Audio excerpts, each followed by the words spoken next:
Good morning, or depending on when you're watching this, good afternoon, good evening, or good night. My name's Ross, and as always told, out of Voice of Radio. So today we need to have a look at the changes to the Pokémon TCG, well, the organised play, the competitive side of it, going on next season. And I'll be honest with you, people aren't terribly happy.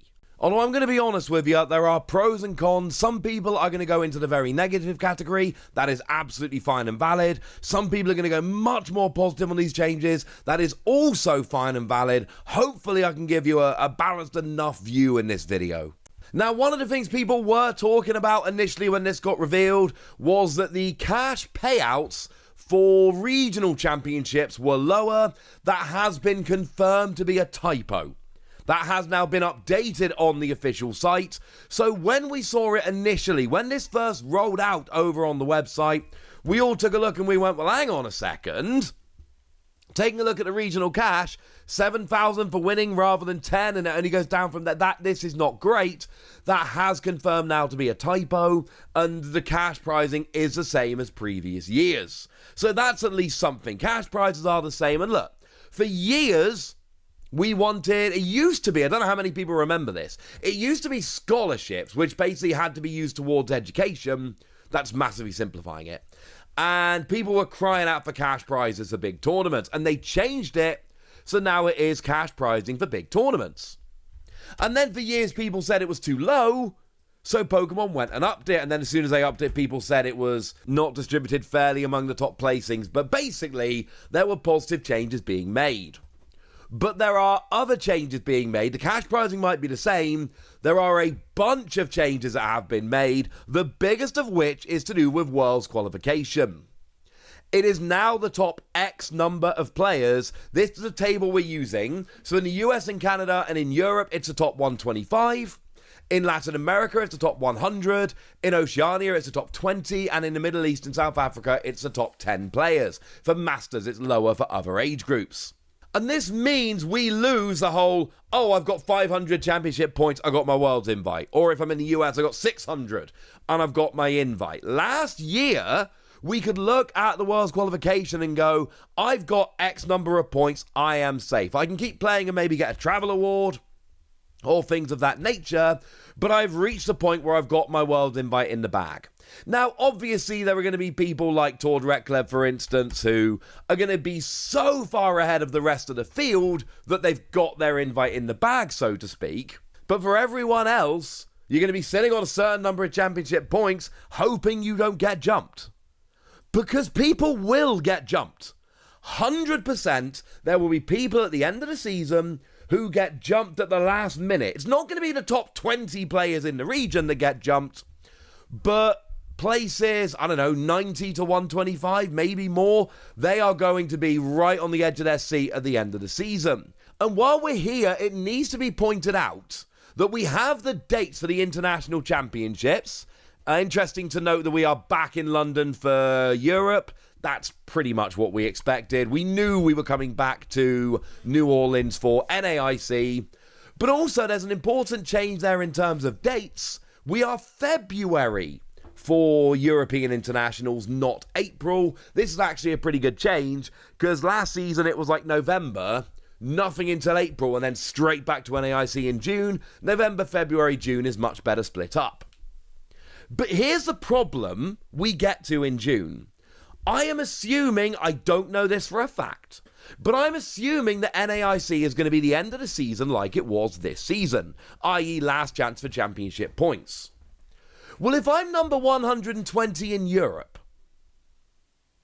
I kind of have to go to NAIC, don't I? Because if I don't go to NAIC, and I get jumped by 6 people who do go to NAIC and get some championship points, well, now I don't get my invite anymore. If EUIC was the last one, then it would be the same for North Americans, but it's not. Basically, anybody who cannot make North American internationals is now at a massive disadvantage because it means you can be in a great position going into NAIC, but then you can get jumped when we get there. We have the points. The points are a little bit different to what they were last year, but if we have a look at the internationals points, it's 80 points for top 512. Well, 80 points could absolutely jump you a dozen places or so at the end of the season. And if you're going into the end of the year saying, I'm in place 120, I hope 6 people don't get 80 points at NAIC, well, that is absolutely in the realm of possibility that happens and you get relegated. There are going to be people that don't make NAIC that are sitting there at home watching and then lose their invite because they were unable to make it. Now, in terms of number of invites, I've done a very quick look at the championship leaderboard, but if we have a look, this coming year, in Masters, we're going to have 125 from US and Canada, 125 from Europe, 100 from Latin America, 20 from Oceania. Last year, we had 298 from EU, that is 173 spots taken away. 271 from the US and Canada. That is 146 spots taken away. I'm doing this on the fly, but I think I'm doing the maths right. We had 299 from Latin America. That is 199 spaces. That is 2/3 of their spaces gone. And we had 125 from Oceania going down to 20. That is 105. Out of 125 being lost. That is a huge amount. There are going to be significantly fewer people getting their invites for the World Championships under this new system. And this is clearly meant to be deliberate. Clearly, Pokemon have made the decision they want fewer people competing at the World Championships, and that's where they've gone and done. Now, what I will say is, initially, not great. There are a lot of people who would be chasing invites, who would be getting invites, who will now not get invites and frankly won't bother trying under this new system. What I would say, we don't know what exactly Pokemon are planning here. We don't know what else is happening. It seems like we are missing some information here. I don't know what that is, but we are missing some information here. For instance, under World Championship qualification update, they explain about what's going on, but they also say, we also look forward to sharing more about a championship points season reward program for trainers who show great dedication to the Play Pokemon program, which will operate similar to the fixed CP threshold from recent years. Something, we don't know what, but something is happening when you hit certain levels of championship points. Could that be exclusive promos that end up being really valuable? Don't know. Could this be invites to extra tournaments? Could it be buys at some tournaments? I don't know.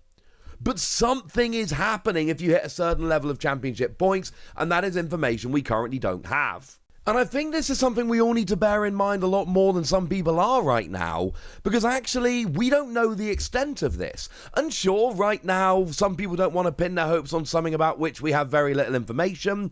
I get that. But Pokemon are not just saying top 125 or bust. They are saying top 125 for Worlds, but there's other stuff going on with championship points as well. And actually, this could end up being a real net gain, because before, you either got your invite or you didn't. If you ended up 10 points short, gutted. Whereas now, maybe you're going to hit other thresholds, so more casual players that were going to be right on the verge of an invite, maybe they make it, maybe they don't, and casual players that weren't going to make their invite but were going to get some championship points, they're winning. There are advantages to this new system. For instance, it's still the case that the winner of regionals will get an invite to the World Championships, but now the top 4 finishers at international championships will get an automatic invite.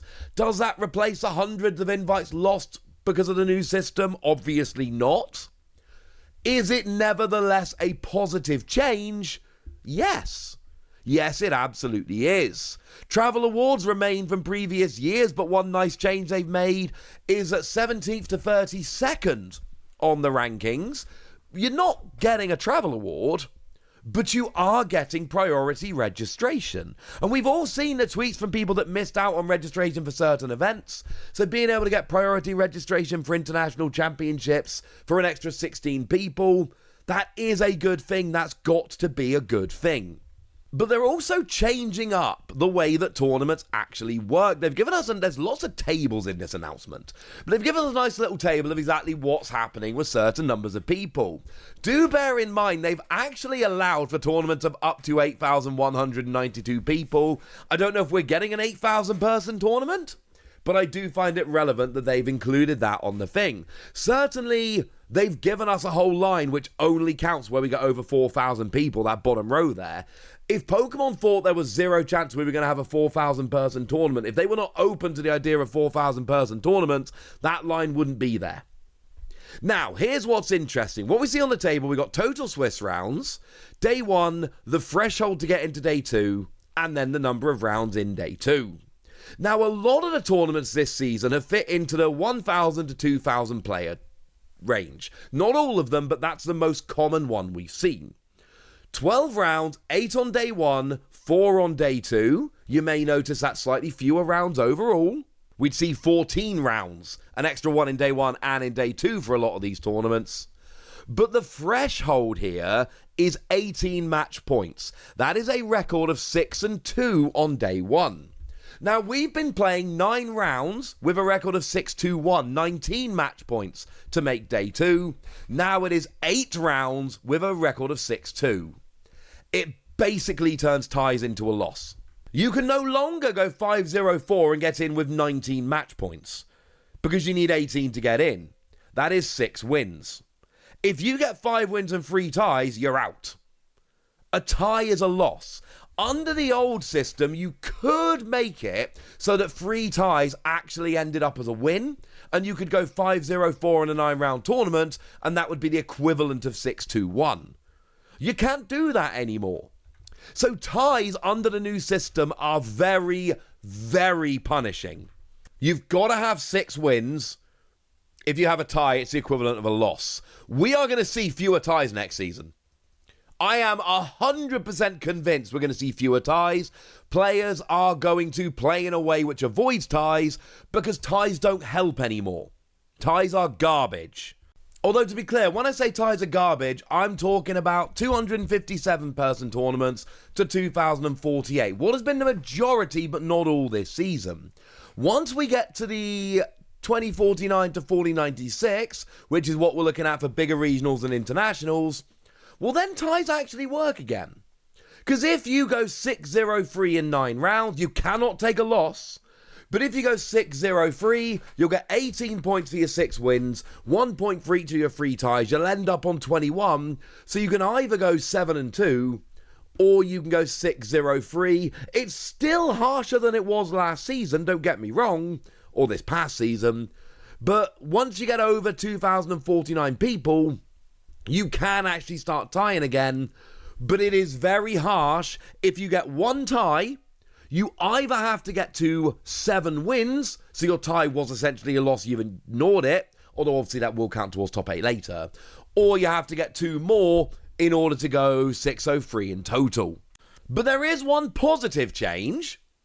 After all Swiss rounds are completed, the top 8 competitors, plus all competitors with the same number of match points as 8th place, to a maximum of 32, will advance into an asymmetrical top cut single elimination bracket. No more bubbles. It means if the person in 8th place ends up with 35 points, but the person in 9th and 10th also end up with 35 points, then 4 players, 7th, 8th, 9th and 10th, will play kind of a pre-top 8, kind of like a top 16 round, but there aren't 16 players. And those 2 winners will join places 1 to 6 in the real top 8. We did this at Worlds 2022 in London. I am a huge fan of asymmetrical top cut. It means people don't bubble. It is a wonderful thing. This is a positive change. But there are other changes which are not so positive. League Challenges and League Cups used to have a best finish limit of 6. They now have a best finish limit of 4. That is 2 fewer challenges and 2 fewer cups that you can use to actually go and get your points to try and get your world invitation. That is, frankly, shall we say, not ideal. Regionals and special events used to have a limit of 6 combined. You still do. International championships, you used to have no limit. and that is still the case here. In terms of championship points, an international used to be 2.5 times a regional. It is now 2 1/7 times a regional, which means that regionals are proportionally slightly more important than they were in previous years. And whereas winning a regional's gone from 200 to 350, and winning an international has gone from 500 to 750, the number of points for challenges and cups have remained the same. What this basically comes down to is challenges and cups are less important than they were before because the number of points available at regionals and internationals are significantly higher. So overall, there is a lot of negativity here, and I understand where people are being negative. There are going to be a lot fewer people actually competing at Worlds, which makes Worlds Invite a lot harder. Locals are now much less important because of the best finish limit being lowered and regionals and internationals points being raised. Ties are basically the same as losses in regionals and internationals now, which makes things a lot more brutal in terms of if you end up tying a game. And this is just a lot harsher across the board, and a lot of people aren't going to be terribly happy. I completely understand that. And I think that's all incredibly valid. But I don't think it's inarguably negative, and I don't think it's all negative.